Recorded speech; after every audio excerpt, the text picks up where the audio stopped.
মাইর খাইতো, কান্না করতো, চোখের পানি ফেলতো, আমার কাছে এসে কষ্টের কিছু ছিল না।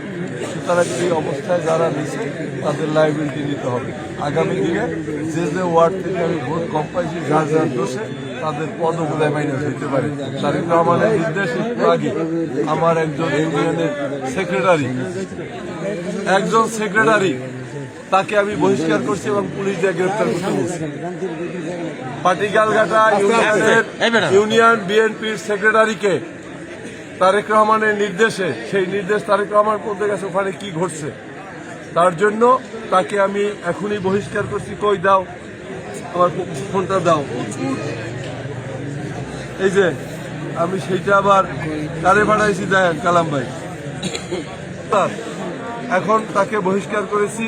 গতকাল কি ইলেকশন গেছে, গতকাল পর্যন্ত আমাদের দলে ছিল। আজকে তারেক রহমানের নির্দেশে আমি তাকে বহিষ্কার করেছি এবং সন্ত্রাস দমন আইনে তাকে গ্রেপ্তার করতে বলছি। সুতরাং দলের রাজনীতির পরিবর্তন হচ্ছে। সুতরাং আমরা সবাইকে বলতেছি নোটিশ। ওনাকে কি কারণে বহিষ্কার করলেন?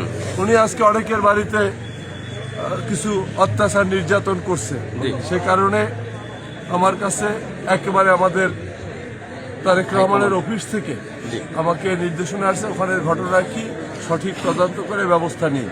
আমি সঠিক তদন্ত করে দেখলাম আমার লোকের অপরাধ আছে, সেই অপরাধে তাকে আমি 24 ঘন্টার নোটিশ দিছি, মানে তারপর বহিষ্কার করবো এবং ইতিমধ্যেই ওসিকে বলে দিয়েছি সন্ত্রাস আইনে তাকে গ্রেপ্তার।